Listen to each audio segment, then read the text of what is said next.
ಬಂಡ್ circle ಅನ್ನುವಂಥ ಒಂದು ಜಾಗದ ಹತ್ತಿರದಲ್ಲಿ ಒಂದು ಅಪಾರ್ಟ್ಮೆಂಟ್ ಮೇಲೆ ದಾಳಿ ನಡೆಸಿ ನಮ್ಮ ಅಧಿಕಾರಿಗಳು ಇದೇ ತಿಂಗಳು 7ನೇ ತಾರೀಕು ಒಂದು ಪ್ರಕರಣವನ್ನು ದಾಖಲು ಮಾಡಿಕೊಂಡಿದ್ರು. ಅದು ಒಂದು NDPS ಅಂದರೆ ಡ್ರಗ್ಸ್ ಮಾದಕ ವಸ್ತು ಪ್ರಕರಣ. ಸೊ ಅದರಲ್ಲಿ ನಿನ್ನೆವರೆಗೂ ಒಟ್ಟು 13 ಜನರ ದಸ್ತಗಿರಿಯಾಗಿತ್ತು ಮತ್ತು ಅವ್ರನ್ನ ನ್ಯಾಯಾಲಯದ ಮುಂದೆ ಹಾಜರು ಮಾಡಿ ಪೊಲೀಸ್ ಕಸ್ಟಡಿಗೆ ಕೂಡ ಪಡ್ಕೊಂಡಿದ್ವಿ.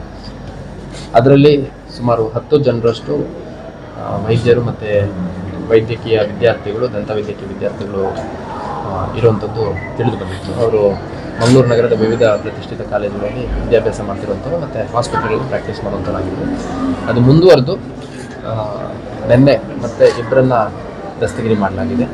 ಆ ಇಬ್ಬರು ಕೂಡ ಇನ್ಸಿಡೆಂಟ್ಲಿ ಇಲ್ಲಿ ಮಂಗಳೂರು ನಗರದಲ್ಲೇ ಒಬ್ಬರು ಪ್ರಾಕ್ಟೀಸ್ ಮಾಡ್ತಿದ್ದಂತಹ ಒಬ್ಬರು ವೈದ್ಯರು ಮತ್ತು ಇನ್ನೊಬ್ಬರು ಪೋಸ್ಟ್ ಗ್ರ್ಯಾಜುಯೇಷನ್ ವಿದ್ಯಾರ್ಥಿ ಆಗಿದ್ದಾರೆ.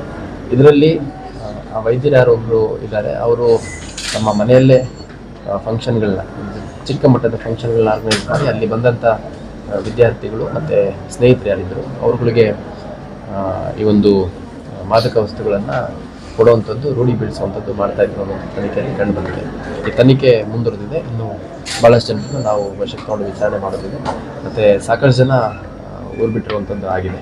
ಯಾಕಂದರೆ ಹಾಸ್ಟೆಲ್ಗಳಲ್ಲಿ, PGಗಳಲ್ಲಿ, ಅಪಾರ್ಟ್ಮೆಂಟ್ಗಳಿದ್ದಂಥವ್ರು ಸಾಕಷ್ಟು ಜನ ನಮ್ಮ ಆರೋಪಿಗಳು ಅವ್ರಿಗೆ ನೋಟಿಸ್ ಸರ್ವ್ ಮಾಡಲಿಕ್ಕೆ ಹೋದ್ರೂ ಶಂಕಿತರು ಯಾರಿದ್ದಾರೆ ಅವ್ರು ಯಾರೂ ಇಲ್ಲ ಊರುಗಳಲ್ಲಿ. ಸೊ ಆದಷ್ಟು ಬೇಗ ಅವ್ರನ್ನ ವಶಕ್ಕೆ ತಗೊಂಡು ವಿಚಾರಣೆಗೆ ಒಳಪಡಿಸುವಂಥ ಕೆಲಸ ಮಾಡ್ತೀವಿ. ಮತ್ತೊಮ್ಮೆ ಈ ನಿಟ್ಟಿನಲ್ಲಿ ನಾನು ಮನವಿ ಮಾಡುವಂಥದ್ದು, ಯಾರು PG ರನ್ ಮಾಡ್ತಾರೆ, ಅಪಾರ್ಟ್ಮೆಂಟ್ಗಳು ಯಾರು ಬಾಡಿಗೆ ಕೊಡ್ತಾರೆ, ತಮ್ಮ ಪ್ರಿಮೈಸಸಲ್ಲಿ ಏನಾಗ್ತಾಯಿದೆ, ನೇಬರ್ಹುಡ್ಡಲ್ಲಿ ಏನಾಗ್ತಾಯಿದೆ ಅನ್ನೋಂಥದ್ದು ಸ್ವಲ್ಪ ವಾಚ್ ಮಾಡಬೇಕು ಮತ್ತು ಪೊಲೀಸರಿಗೆ ಮಾಹಿತಿಯನ್ನು ಕೊಡಬೇಕು ಅಂತ ನಾನು ಮನವಿ ಮಾಡ್ತೀನಿ.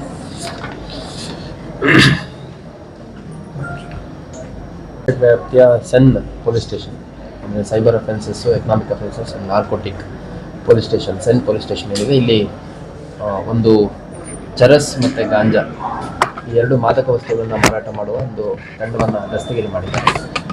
ಇದರ 3 ಜನ ಆರೋಪಿಗಳಲ್ಲಿ ಇಬ್ಬರು ಉಡುಪಿ ಜಿಲ್ಲೆಗೆ ಸೇರಿದವರಾಗಿದ್ದಾರೆ ಮತ್ತು ಇನ್ನೊಬ್ಬರು ಕೊಯಮತ್ತೂರು, ತಮಿಳುನಾಡಿಗೆ ಸೇರಿದಂಥವರಾಗಿದ್ದಾರೆ.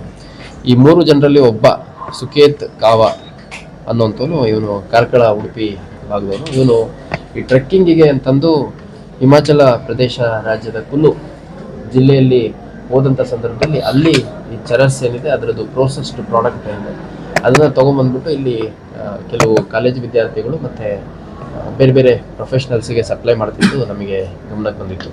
ಸೆನ್ ಪೊಲೀಸ್ ಠಾಣಾ ಅಧಿಕಾರಿ ಸಿಬ್ಬಂದಿಗಳು ಭಾಳಷ್ಟು ದಿನಗಳಿಂದ ಈ ಒಂದು ಮಾಹಿತಿಯನ್ನು ಪ್ರೋಸೆಸ್ ಮಾಡಿ ನಂತರದಲ್ಲಿ ಸುಮಾರು 500 ಗ್ರಾಮಷ್ಟು ಚರಸ್ ಮತ್ತು 1 kg ತೂಕದ ಗಾಂಜಾವನ್ನು ವಶಪಡಿಸ್ಕೊಳ್ಳೋದ್ರಲ್ಲಿ ಯಶಸ್ವಿಯಾಗಿದೆ. ಇದರ ಒಟ್ಟು ಮೌಲ್ಯ ಅವ್ರ ಜೊತೆ ಇನ್ನು ಬೇರೆ ರಿಕವರಿ ಆಗಿರೋದೆಲ್ಲ ಸೇರಿ ಸುಮಾರು 8 ಲಕ್ಷಕ್ಕೂ ಹೆಚ್ಚು ಮೌಲ್ಯದ ಮಾದಕ ವಸ್ತು ಮತ್ತು ಇತರ ವಸ್ತುಗಳನ್ನು ವಶಪಡಿಸ್ಕೊಂಡಿದ್ದಾರೆ.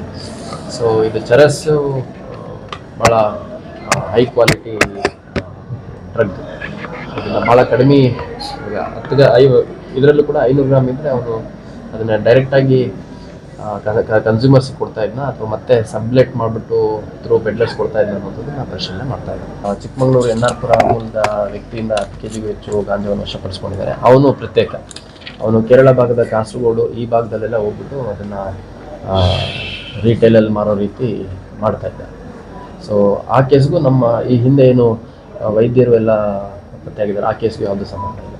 ಈ ವೈದ್ಯರ ನೆಟ್ವರ್ಕಲ್ಲಿ ಬಂದಿರುವಂಥದ್ದು, ವೈದ್ಯಕೀಯ ವಿದ್ಯಾರ್ಥಿಗಳ ನೆಟ್ವರ್ಕಲ್ಲಿ ಬಂದಿರುವಂಥ ಮೇನ್ ಸಪ್ಲೈಯರ್ ಯಾರಿದ್ದಾರೆ ಅವನು A1 ನೀಲ್ ಅಂತ ಯಾರಿದ್ದ ಅವನು ಹೊರತುಪಡಿಸಿ ಕೂಡ ಸುಮಾರು ಪೆಡ್ಲರ್ಸ್ ಜೊತೆ ಸಂಪರ್ಕದಲ್ಲಿದ್ದಾರೆ. ಅದನ್ನೆಲ್ಲ ಪತ್ತೆ ಮಾಡ್ತಾರೆ. ಇನ್ನು ಬೇರೆ ಬೇರೆ ಭಾಗದಿಂದ ತರಿಸ್ತಾರೆ. ನೋಡಿ, ಇವಾಗ ಅವನು 2006-7ನೇ ಬ್ಯಾಚಲ್ಲಿ ಇಲ್ಲಿ ಡೆಂಟಿಸ್ಟ್ರಿ ಅಂದರೆ BDS ಮಾಡಲಿಕ್ಕೆ ಸೇರಿದವನು. ಅದು ಇನ್ಕಂಪ್ಲೀಟ್ ಆಗಿದೆ. ಲಾಸ್ಟ್ ಒಂದು 4-5 ವರ್ಷದಿಂದ ಇದೇ ಚಟುವಟಿಕೆಯಲ್ಲಿ ತೊಡ್ಕೊಂಡಿರೋಂಥ ಸಾಧ್ಯತೆ ಇದೆ. ಅನ್ಫಾರ್ಚುನೇಟ್ಲಿ ಮಾಹಿತಿ ಬಂದಿರಲಿಲ್ಲ, ನಮಗೆ ಸ್ಪೆಸಿಫಿಕ್ ಮಾಹಿತಿ ಇರಲಿಲ್ಲ.